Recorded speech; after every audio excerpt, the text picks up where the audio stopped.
Well, Nick Simmons was a small town boy, and he ran for the Brooks Beast for a little bit. So speaking of small town boys, I'm really excited about our next guest, actually. And he's a small town kid from Eastern Oregon, one of the newest members of the Brooks Beast based up in Seattle. He became the fastest D2 1,500-meter runner of all time while running for Western Oregon, and some say he bears a striking resemblance to Kevin Bacon. A sturdy son of Enterprise, Oregon, please give a warm welcome to David Ribich, everybody. Where did you find? That's legit. That Kevin Bacon thing's legit. Yeah, you've been told that often? Yeah, Kevin when I was Bacon? younger, when I had the more of the flow type hair, Yeah. and then I had my mom stop giving me haircuts, and then I no longer look like Kevin Bacon. But I think yeah, you still look like Kevin Bacon. well, I hope take it as a compliment. Yeah, he's a good This is looking about 4 weeks, so I don't Oh, know how really? Kevin Bacon could grow a goatee, but Is that going to keep going? hopefully. I see my girlfriend tomorrow, so we'll see. Yeah, Yeah, You'll probably. be the judge of I mean, that, this huh? is also 4 weeks, so it all grows in nicely. Yeah. Yeah. I know I said this before, but I gave my girlfriend an ultimatum, and I said, do you want me to not have a mustache, or do you want me to be happy? All right. Yeah, and she chose my happiness. What was bless her the- heart. what was the yeah, quote? well, yeah, write that Oh, down. these are your notes. No, go ahead. You No, can you- color as much as you want, too. It's fine. Yeah, actually, I saw on Instagram today that you had a time trial in the K. Yeah, no, we did. It was super cool. It was up in Seattle. We meant to do it on Wednesday, so yesterday, but due to the smoke and everything, we were at like 194 yesterday for the air quality index. Oh, man. And so we pushed it back another day. And so like we pre-meted on Tuesday and then pushed it back. We pre-meted on Wednesday, and this is just treadmill stuff. So Thursday we wake up, and I was waiting for the text from Danny to be like, all right, boys, we're not going to do it. And then he's like, let's go, let's do it. And I look at the index, I was like, yeah, we can do it. And so we went to a high school and just burnt out a time trial 1K. And it was super cool just to get on the track and kind of be at a little bit more of a comfortable distance. And so, Yeah. So you ran that with Drew Wendell, right? Yeah, so originally the plan was me and Drew were going to run it, and then Isaac Yorks, the most recent NACAC champion, and Henry Wynn were going to pace it. And then like maybe 2 minutes before we started the 1K, Danny's like, all right, Drew and David, this is for you guys. Henry and Isaac, I want you guys to pace it and then finish it.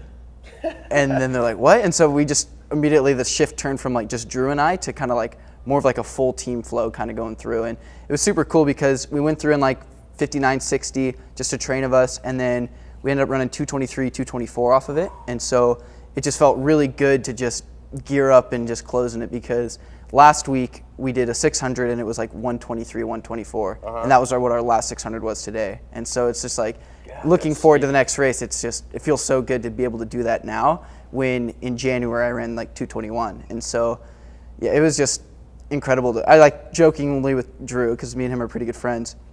I was like, we were just laughing and everything, and I tried to like be motivational right before the start, and I look at him and I say like, transcend, you know, because like feel like that's just a good word to say like before work. I like transcend. Yeah, I feel like I'm sitting on a cloud right now. Right? I said transcend, and he just looks at me and then just laughs, and I was like, all right, well, let's get this 1K over with. And maybe work on your delivery a Yeah, I little think bit. so. Yeah, it wasn't the Well, best. that's good that you made him laugh at least. Yeah, I think he laughs at me more than anything else. So hopefully it's with me. So That's yeah, a good teammate. Though. yeah, Sounds exactly. like Yorks and Kidder, or Yorks and Henry, Wynn. yeah. They got the raw end of the deal there. Yeah. You guys are gonna pace, and then you're gonna finish. Yeah, it was kind of like Henry's like, oh man, and then Isaac's like, okay, and then you could definitely tell that they were a little surprised by it. But I mean, Isaac still ran like 223.7 out of it, and so he paced us through 800s, went into 2. Me and Drew went by, and then he came back and he closed on me. So yeah, it was a really good workout today. Just Very exciting. cordial of him to move out. Yeah, no, I appreciate it a little bit. So Nice.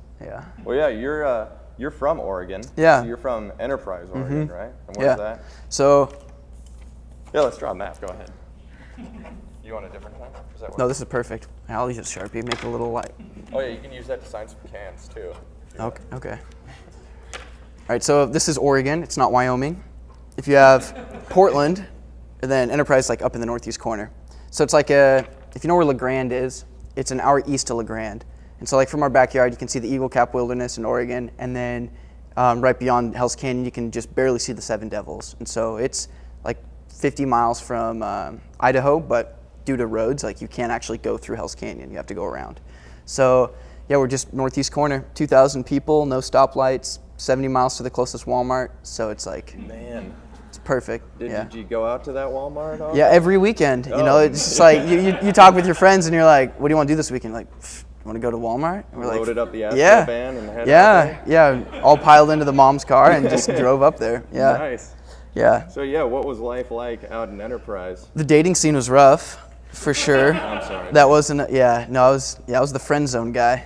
You know, I was like, Oh, so it didn't have anything to do with the amount of people there. No, it just had to do with me. It was me. I mean, the dating scene was rough for me. Everyone else seemed to be getting along great, but yeah, it was like, I'm sorry. yeah, this got a lot more personal than I wanted it to. Yeah, we didn't bring a Kleenex box Yeah. here. No, it was, yeah, it was rough. But yeah, it was just like I went to kindergarten with 24 of like my 35 graduating class. And so 24 of us were in school together for 12 years. And so towards the end, it's like you just build like this incredible bond. And it's really incredible because I still keep in touch with a lot of them. And I'm going back to Enterprise for 3 weeks in September, actually, just for my break. And it's just going to be so nice to kind of dial back and be back in the community and thank them for all the support that they give me still. Yeah. So. Oh, man. And from there, you went on to Western Oregon. Yep. So what was that transition like? It was interesting. I didn't know Western Oregon was a liberal arts school until I got there. And so being from a small, rural Eastern Oregon town, the mindset of like But that's a blue area out there, right? Yeah. I mean, I still don't get the whole blue-red thing. Oh, I think yeah. it's like political color blindness, so I can never figure out which one's which color. It so. looks like a Verizon coverage map to me. Whenever Yeah, I throw it up. no, that's true. That's true. Yeah. Yeah, it was like a difficult transition in terms of just like seeing things for the first time. And it was like, I'm so thankful because I roomed, like in my dorm hall. One of the guys on the team, Parker, was from San Francisco. So me and him had completely contrasting views growing up. But then like freshman year, we like butt heads a bunch. And now it's like I consider him one of my great friends. Like just because we went through this time of like he needed to adjust to me, I adjusted to him. And it was just like, we just built like, he's like, you've never seen this before? I'm like, no, I've never seen that before. And he's like, oh dude, this happened all the time in high school. I'm like, Yeah, but what was it? I don't know. You said family show earlier, so it's like, I don't Oh, know. right, okay, yeah. Yeah, I got it. yeah, I'll Yeah. keep you censored. We'll watch it later. Yeah. All right. Yeah. Yeah, and you, like, from what I've heard and what I've seen, you had a pretty tight-knit team at Western Oregon. Yeah. Our men's team and women's team are incredibly tight. Like, I think we have 9 relationships on the team, which is crazy. But it's like my relationship with my girlfriend now, I think at the time was the youngest one of like a year and a half. And so most of those relationships are successful still, and they're still dating. But everyone is together. Like in my apartment complex, we had my house, then we had across the sidewalk was the women's house, then across the road was another track house, and then another corner of the road was another track house. So it's like we were all so intertwined, which is good and bad at times. But you know, when you're surrounded by people that like lift you up and encourage you all the time, it's hard not to succeed because you just have this rooted support system. Mm-hmm. So how did it? I mean, you came in as a big time athlete coming from Enterprise. Yeah. But on the national scene, you weren't there yet. Yeah, no, that was definitely an adjustment as well because when I came out of high school, the mindset out of the county was David is this incredible runner. He's gonna be this. He's gonna be this. Like he's gonna fulfill all his dreams, and I was so naive in the sport of track and field that I didn't understand what it actually took. And I think that was one of the many reasons for the successes that I've had is just because when I came out of high school, like I didn't know what flow track was. I never ran NXN, never ran Foot Locker, never ran indoor track. So it's like I ran my first indoor mile, or first indoor mile in college, but I ran my first outdoor mile in Europe this summer in a professional kit. And it's like, because we ran 1500s in high school. Yeah. So I ran my first outdoor mile and immediately just bank off the turn right into it. And I was like, I'm in dead last. Like, and so just the naiveness I had for the sport and what it took was just shocking and eye-opening that when I got to college, I was like, if I want to succeed and if I want to become more, I'm going to need to be able to just step up and be a part of this team. Because I came from a team of, it was like me and maybe 5 or 6 other people that were kind of more like, they put passion into the sport, but beyond high school, it was pretty much it. And so when I got to college, it's like everyone pretty much has the same background story of, I was one of the best runners on my team, here I am today, and you just have to be like, you have to accept that and be able to work with them and lift each other up because the end of the day, you want your team to succeed. And so individual success for you meant that you had to be an integral part of that team. Yeah. Like I came in as a freshman, like I looked at the qualifying list and they're like, yeah, you got to run like 3:48, 3:49 for 1500. And I was like, what? Like that doesn't make, like I ran 4:10 my senior year of high school. Yeah, and I was like, I got to carry the 1, divide by almost 7. And it was like I had to run 22 seconds faster to qualify for nationals as a freshman. And it's funny because like when I look back, I thought it was kind of like not big stuff, but I was like, yeah, you know, I'm David Ribich from Enterprise High School. And then I got there and I was like, refocus. Like I gotta be a no guy and just put my nose to the grinding stone and just work and hopefully just get better and better. And ultimately, like my freshman year was really, really successful. That kind of put it towards the future. So. Well, it definitely worked. Yeah, it definitely worked. Yeah. Yeah, I'd say. Yeah. I mean, you got the logo on your shirt now. So. Yeah. No, seriously. Yeah. Yeah. What was that process like? It was really interesting. It was incredible as well. So.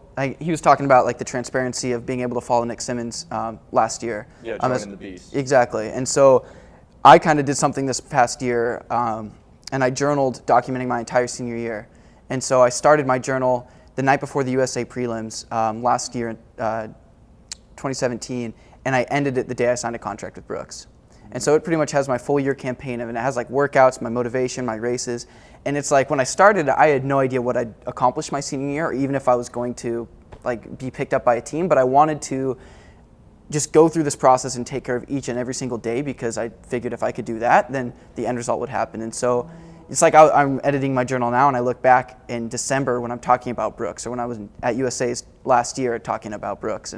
And so I got a text from Danny Mackey from Brooks Beast. Yeah. He texted me in December, or late November after the cross country championship.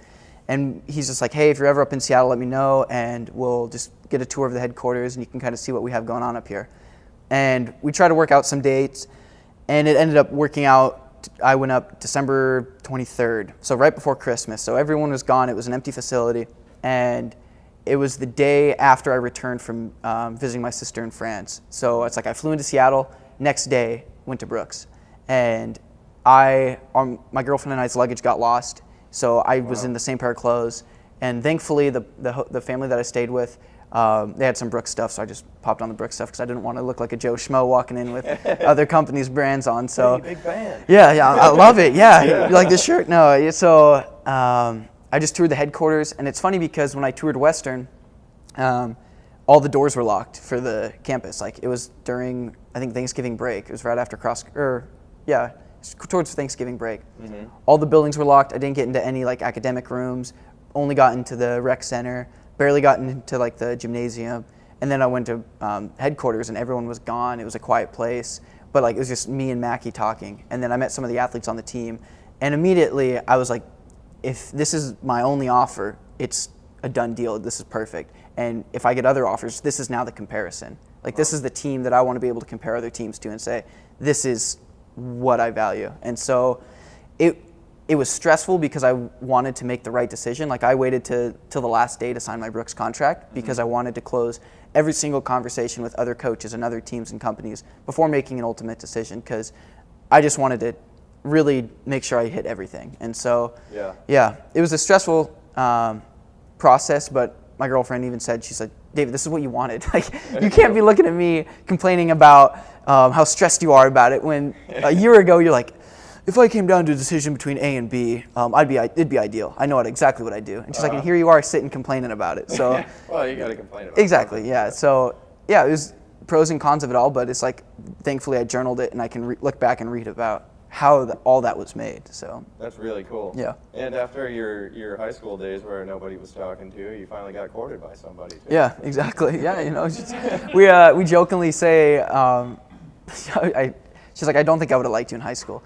And but she would have. Like I mean, she would have. Maybe like a younger brother that would have that'd be weird. Oh yeah, don't say that. I mean, it is Enterprise. It's a small rural town, so no, but that doesn't happen. I'm not supposed to say that. Yeah, a friend's younger brother. Friend's younger brother's second cousin removed, maybe. Mm-hmm. So, but it's like even last night I was on her Facebook and I found a photo of her in high school and I sent it to her, and I was even like, you would totally like me in high school, just because of how like nerdy and stuff she looked in the photo. And she's like, I'm gonna, Oh man. yeah, she's Maybe like, I'm that's gonna not the delete this best now. way to- Yeah, but Nice. yeah, I'm gonna take a drink real fast. Yeah, you got some smooth moves there, Dave. Yeah, definitely didn't pick her up with my my pickup lines. So Nice. yeah. So this summer was your first time in Europe, and Mm-hmm. I've actually never been to Europe. I'd like to go. I was a European history major in college. And, Nice. Never been to Europe. Nice. Yeah. What was your minor? Was my minor? Yeah. Architecture. Okay. Yeah. Just didn't know if. Okay. So I'm not doing that. either. Okay. Yeah. I'm up here with you. This is No, great. well, I appreciate the compromise. So. Yeah, yeah. I could be out designing a building somewhere, but Yeah. Well, this You've heard of the Statue of David, though, correct? Yeah. Yeah, Is okay. that David Ribich? No. Oh, I okay. mean, no. All right. No. Probably more clothes if it was me, but yeah. Just some tiny shorts. Yeah, tiny short shorts preferably, but yeah. Well, yeah. So what did you think going out to Europe? How is European racing different from racing? Yeah, stateside? it was pretty interesting. Like my training leading up to doing a European circuit was pretty crazy because at the USA Championships in Iowa, I went down in the prelims and got tripped up and got 7 stitches.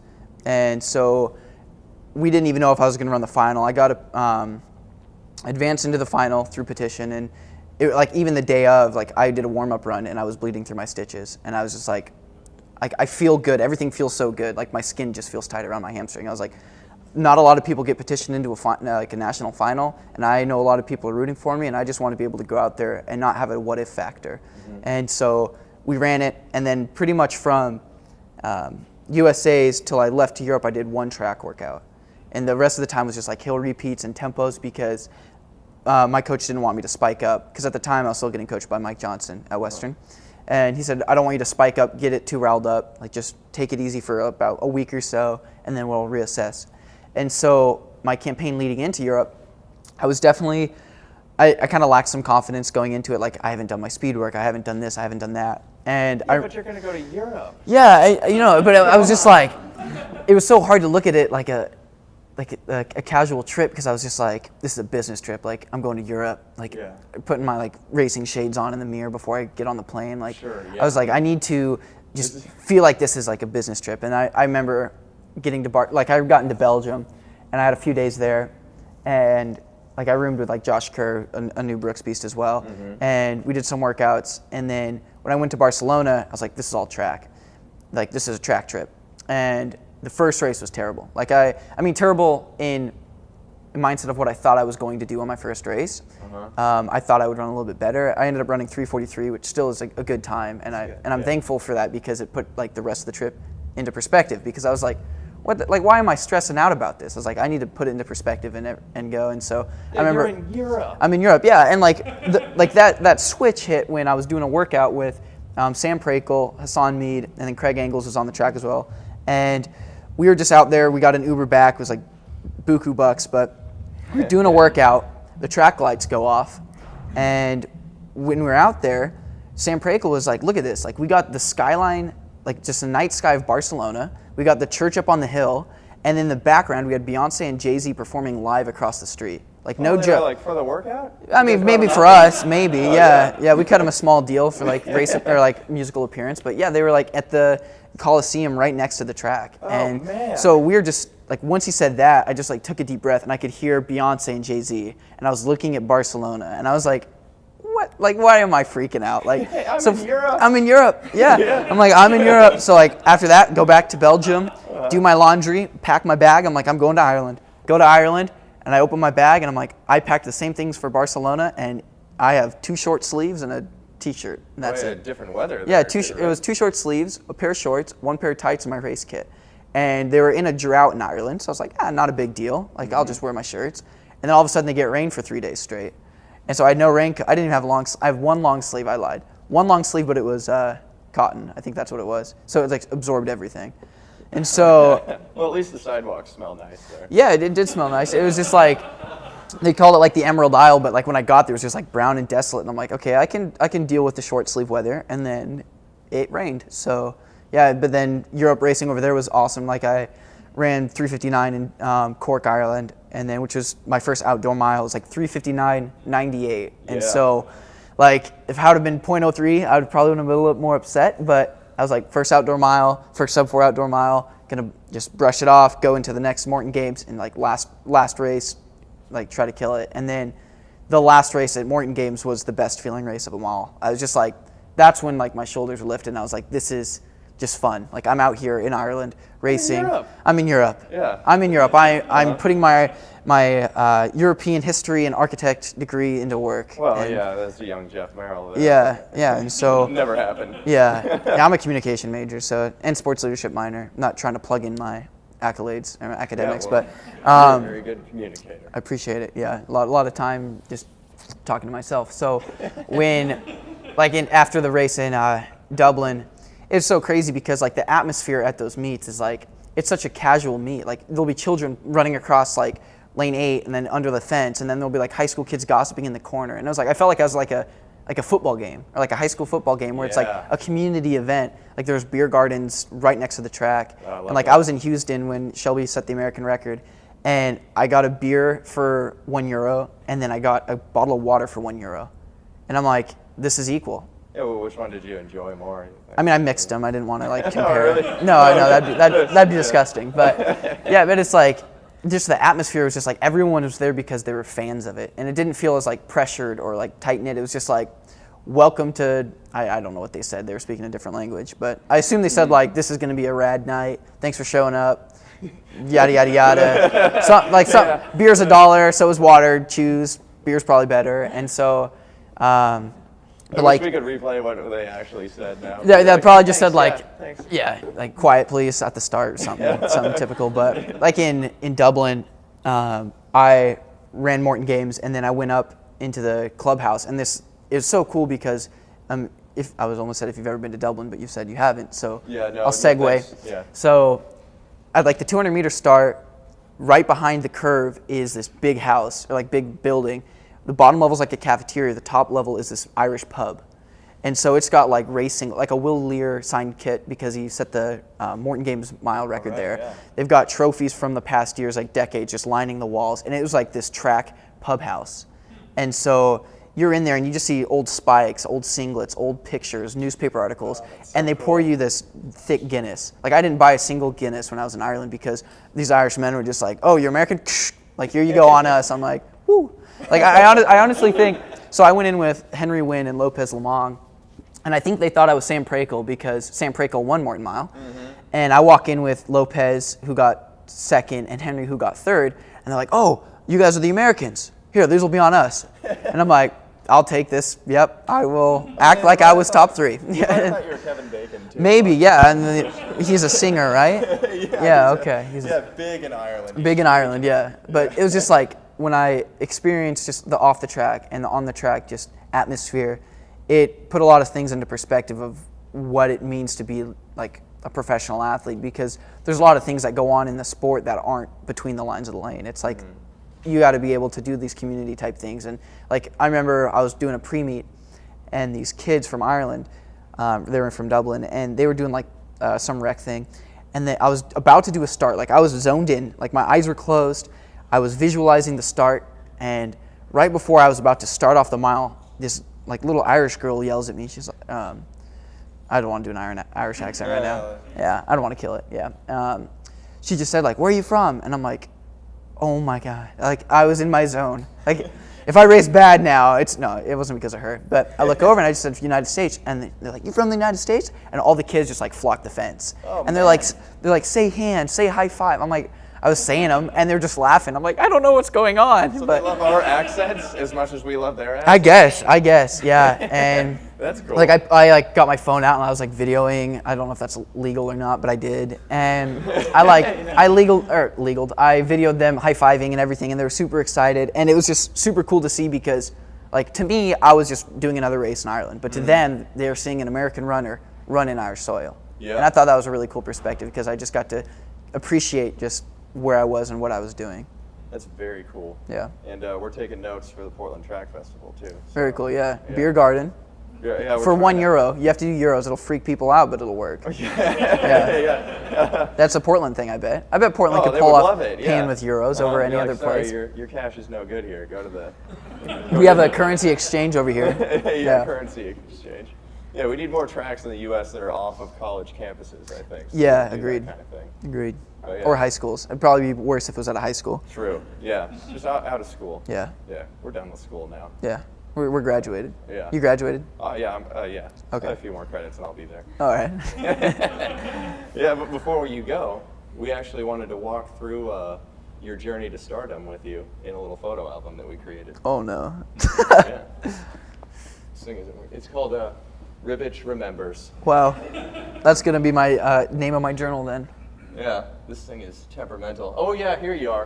So it looks like this is you waking up from a nap in history class at Enterprise High School, I think.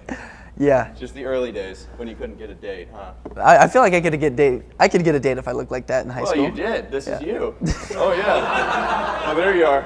I think you said you raised pigs or something. Yeah, I did. That? Yeah. I was in 4-H. Out on Yeah, the pig that's farm? my neighbor's farm right there. Uh-huh. Yeah. Wait, what is? Yeah. A fine piece of equipment over there in the corner. I don't know what that's Looks called. like, but he's leaning on it, or you're leaning on it. Looks like we're still in the library though. Well, yeah, this is like, it's like a scrapbook. Oh, okay. It's part of the whole. Oh, okay. Yeah. Yeah, what's this? Oh, prom. Yeah. Yeah. You did get a prom date. Yeah, she didn't like the bow tie. Oh, they never do. No, It's great. They said those are the weird ones. So. Yeah, good old prom. What do we have here? Oh, yeah. Marissa. I think this is you with like Kyra Sedgwick Oh, or yeah. something. And you, Dungeons and Dragons sweatshirt. Yeah, I had to make mention of that. Yeah. Yeah, you had longer hair before. Yeah, I did. I had some long Trimmed it up. hair. Yeah, and then we've got after a tough workout with the Wolves. Yeah. It's a good look. I don't know. That was my one T-shirt I got for my freshman year. Yeah. Oh yeah, actually. there you go. Yeah, for those who can't see it, get your wolf on. Yeah, I don't know if you saw, but I did over 1,000 quarters out there. Oh, and then here, what's this? Oh, and finally, the newest member of the Brooks Beast. Wow, walk down memory lane. Yeah, David Ribich. Got a haircut. Yeah, we'll get you a copy of that scrapbook. I appreciate it. Yeah. Yeah. And before you go, we also have a game that we'd like to play with you. It's not like knowing Kevin Bacon songs, is it? Cause I don't know. Andy made it. Okay. I don't know what the game's going to be. It's but yeah, come on up, Andy. We've got to play this game here.